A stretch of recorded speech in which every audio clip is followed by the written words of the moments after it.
welcome everyone to another episode of Inside Hollywood with me, Vinny. And today we have some very special. We always have some, but this is very special, okay? Very special. She's a Palm Beach County philanthropist. She's involved in a lot of different things. She's a branding genius. Lady Denise Fraille, welcome to the show.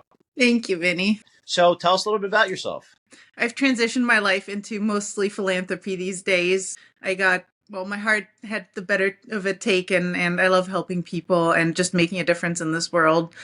So I'm involved with lots of nonprofits in Palm Beach County. One of them is Families First of Palm Beach County, the Women's Foundation of Florida, Movies Making a Difference, which I know is probably more relevant to your regular subject matter. So those are some of my favorite nonprofits. They're absolutely amazing. So doing a lot of work with that, and that's been a complete life suck for me, and I absolutely love it. So it's good to hear. I have plenty of friends down in Florida, and it's good to hear you're making some noise down there in Palm Beach. And it's very exciting. You have some really good causes you're behind. I've been obviously looking at some of your work, and it's really amazing. I don't know how you have the time to do all this stuff, but God bless you because you do it. But tell us about that, about the trafficking. Tell us more about that. I really want to jump into that right now.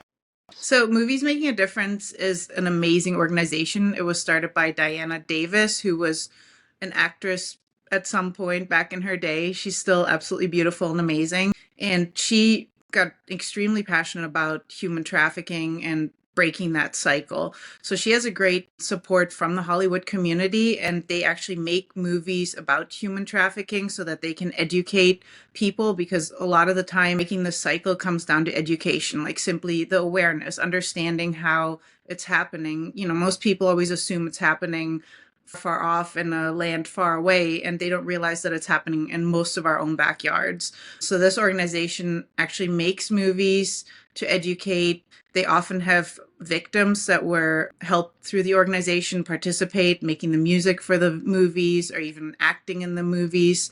So it's a full circle organization where they actually help the cause, mostly focus on prevention, but then also involve the victims or former victims to give them a chance so that they can, be the best person that they want to be and fulfill their dreams of, one of the artists was a rapper, so he was making the music for one of the movies, and he was extremely proud and happy. And it's just so beautiful when you see those happy endings. And that's what the organization is truly about. That's really fantastic. It's sometimes we get a little lost as far as being creatives in making movies. And so we don't think of the other aspect, which is the cause driven, very benevolent people out there that really want to utilize that medium for something really good. And I think it's important. I mean, it's a serious matter that I think a lot of us, sometimes I don't think a lot of people really truly understand what it is, or that it's so close to home. Yeah, so that's an organization that's absolutely amazing. So if you get a chance, check it out. They're about to release a movie at their next event, Traffic Jam, and actually have a short part in the movie.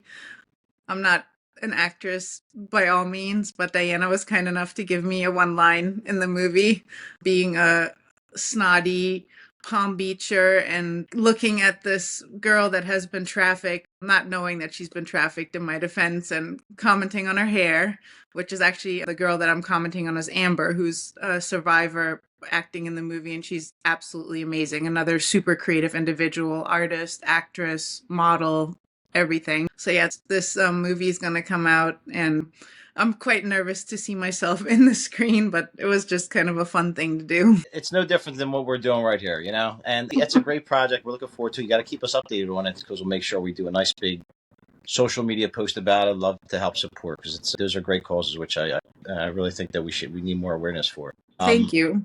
Absolutely. And then we have some events coming up. Tell us a little bit about it. So my next big event is going to be the Princess Grace Foundation Awards in New York. And one of my best friends, Nina, and I have kind of made this one of our annual events that we do together. And that one is really exciting for the movies too, because the Princess Grace Foundation supports the performance arts. Acting is obviously a big part of that, including theater. Last year, Michael Douglas was one of the attendees. Michael Douglas is just awesome. I believe he's coming back this year. I think this year Denzel Washington will also be there. We have obviously Prince Albert from the royal family is going to be there. And it's just one of those fairy tale dream evenings where you can kind of take a step out of reality and just have an amazing time. Also really important in, promoting the arts. So that's also an awesome organization. When I get back, I have Families First of Palm Beach County, which is my local absolute favorite organization. They help families and children also with preventative care to kind of break that cycle of generational like abuse and suffering, like trauma for kids. So that's a luncheon I'm chairing for the third year in a row. Truly love that organization. And after that, we have an event for the Women's Foundation of Florida, which is one that empowers women and children to become leaders, which is also an awesome organization. And actually, let me backtrack to that. Before I leave for New York, I have an event for CGD of Association of America, which is another amazing organization that I do a lot of work with that helps patients with rare immune disorders. So there's a lot of fun stuff coming up. We've just started brainstorming about a fun event for Extraordinary Kids Foundation, maybe in March or April. We were thinking of taking maybe a dirty dancing twist on it, because the dancing events are so trending right now. Everybody loves to watch dancing for some reason, but they're always so just high profile where, a lot of money is spent on the dancers and a lot of money is spent on the event. So one of our friends owns a dance studio, the Dance Hub in West Palm Beach. So we're thinking like, let's do kind of the dirty dancing flair, make it really fun, casual, and just have a blast and, raise awareness, obviously, and funds. So that's another event we're working on. So I'm going to be around very little for the next couple months because it's going to be like, how am I getting everything done? Well, you're certainly not lazy. No, I have a hard when we time saying no to good causes.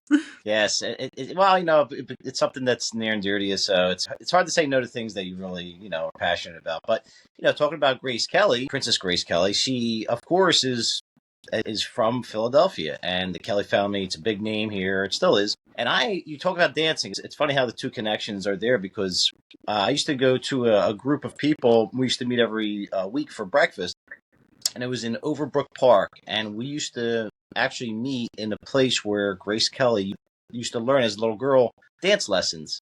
So it's this like beautiful little mini mansion, and the woman who owned it used to teach Grace Kelly dancing lessons when she was a child.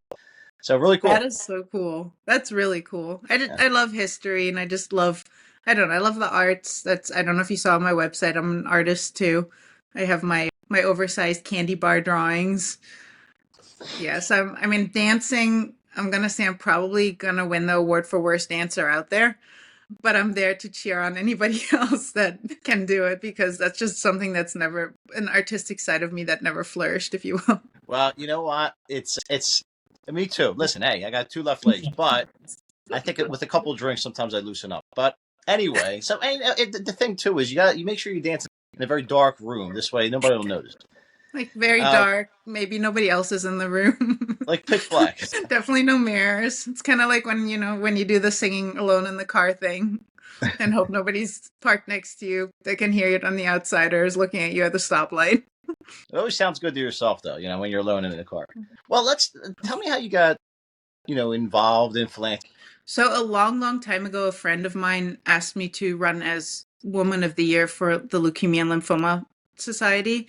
And of course, I had no idea about philanthropy, about the community, and I just said yes and did it. And it was absolutely crazy, but I got a real snapshot of, that whole world existed. So Palm Beach County is obviously becoming a huge hub for philanthropy because there's, I think, over 8,000 nonprofits now just in Palm Beach County. Going back to where I started, that kind of gave me the bug bite, if you will. It just, I don't know, like when you help people, it really makes you feel good. I mean, it's just becomes addictive, actually. Professionally, coming from a development or business development and marketing background, a lot of these nonprofits, they have great causes. They're changing lives, but that there's like a business element to philanthropy that they're often missing. So I found there's a good place for me to kind of try to help them with that and try to figure out how they can grow. I like to focus on grassroots nonprofits, the ones that are truly making impact in our community, where you can really see the change that they're making, where you can really make a difference in terms of bringing ideas and getting creative and really trying to solve that problem, and not just solving the problem from, a temporary fix perspective, but also breaking cycles and making them sustainable so that, you're actually improving the lives moving forward as well, not just in the moment. So that being said, like I have a hard time saying no. I get approached by a lot of nonprofits all the time, and I'm really working on saying no because I also don't want to dilute my impact, because, when you do too much, then it stops being impactful and really helping. So, like I said, there's the few that I really absolutely love and that I'm trying to focus on and making a big difference with them. And I don't know where that's going to go, but I just love changing people's lives. Going back actually one more step to, I guess, give more clarity to it. Several years ago in 2000, actually, I had a traumatic brain injury. I fell off my horse and cracked my head open. So that was a really, really bad accident. I died, and, they revived me. Then they told my family I was going to die or be in a vegetative state if I ever wake up out of a coma. So it was really traumatic. So I also feel like I was given a second chance at life, whether it was God, the universe, whoever. But ever since then, like I've always felt this compelling reason, like, hey, I was kept on this world for a purpose. And I think philanthropy may be that purpose, and, helping people and changing lives. So that's another huge driver. Aside from that, I love helping people just because it makes me happy. I just feel like, that was one of the reasons maybe why I was kept here, because it definitely defied every odd. Well, I didn't know that, Denise. God bless you. Thank God you survived. That's a serious thing. I mean, yeah, you said he died. God, that's pretty scary. Yeah.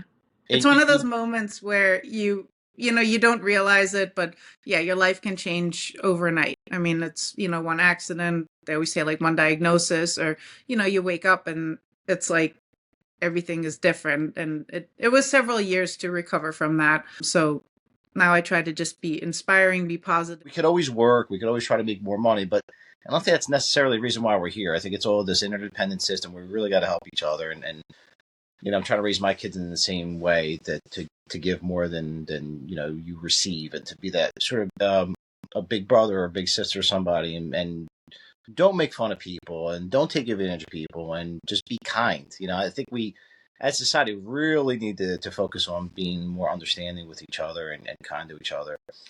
Thank you. I'm actually working on writing a book. I'm not necessarily a writer, but about the recovery and trying to focus on trying to inspire people, because when your life changes like that, and when you go from having everything to having your independence, having everything stripped away, you're at the raw core of just trying to survive. And I'd like to think of myself personally as a success story, because I am out there now helping others, and hoping, it'll get to the point where I can maybe publish it and inspire others with it. I think you will. I think you're going to find plenty of help along the way. It's a weird thing. God usually finds people to come into your life to help guide you to where you need to go. I know it's happened in my life too many times to count, but sometimes you're like, how do I do this? And then all of a sudden you get a phone call, you see somebody on the street, or you meet somebody at an affair, and all the dots seem to connect. Yeah. Well, I'm hoping so. I mean, I don't know. I just think that every time I share the story, like, people are like, you have to share the story and tell more people about it. And it's a little scary to be that honest and like to tell like personal details about yourself, just to the general public. So that's one thing I've been very, I don't want to say struggling, but I guess self-conscious with, because it is a very personal story. And there's a lot of, personal detail of low points in my life that I went through in the recovery. But I don't know. At the same time, I'm also thinking, if somebody wants to not like me for it, then shame on them. No, I think it's the opposite. I mean, I think that, the more you tell the story, and it's very personal, so you kind of feel vulnerable when you expose yourself sometimes. I understand that. But I think it's inspiring, and I think maybe some other people went through something similar. Maybe somebody's going through that right now, and so now you're a symbol of what can happen if you just persevere and you stay strong and mentally strong anyway. So no, I think you're a great example. So please, yeah, I think you should definitely continue to talk about it, and you never know how many people, thousands, maybe even hundreds of thousands, who knows who's watching out there. And the book's a Oh, great idea. I wish you a lot of luck with that. I would definitely help support you in any way with that as well. So thank what's you. going on in the future? Let's talk about what's the rest of your year look like. What's any plans or goals coming up that you like besides the book, of course. I mean, we have all the events coming up, so the rest of the year is gonna, like I said, be nonstop for me and raise as much money as we can, change as many lives as possible, visibility. So that's probably the most overall or blanketing goal for all the nonprofit objectives. So that's I towards the end of the year when season here in Palm Beach County hits, it becomes less about me and all about nonprofit work. And I try to keep up with my gym and with my rest and with my art and all that stuff. But usually that ends up kind of falling second to all the events and trying to make everything a success. Well, good for you, and I'm sure everybody appreciates it in your circle. I know you're a busy little bee, but that's a good thing because that's another reason why we're alive, right? We're here to produce and to make things happen and to create. So you're doing your part. So that's a very good thing that you're doing. Now, how can everybody find you? Is there? I know you have websites, but why don't you go ahead and mention everything? Of course, we'll also have in the description box. We'll also have your bio as well as your sites where people can link to you. But why don't you go ahead and tell people where they can find you? My personal website, which is my name, so denisefraille.com. And yeah, best thing through social media, Lady Denise Fraille on Instagram. All right, great. Well, Lady Denise, you've been very generous to give us your time, as you're giving a lot of people a lot of your time, but we appreciate it too. So I love your story. It really took me back, and I really want to. I want to see more of it. Definitely want to see more of it. I look forward to your book and keep putting those stories out, and I'm sure anybody who's watching this, please make sure you reach out to Lady Denise. And if there's anybody out there that would like to donate or be involved in any way, whether it's a monetary way or even just, maybe helping out in Palm Beach, go ahead, reach out to her and show your support. Yeah, We're thank all you. here to help each other. Thank you so much. Yeah, on the website, on my personal website, it lists most of the organizations I'm involved in and upcoming events.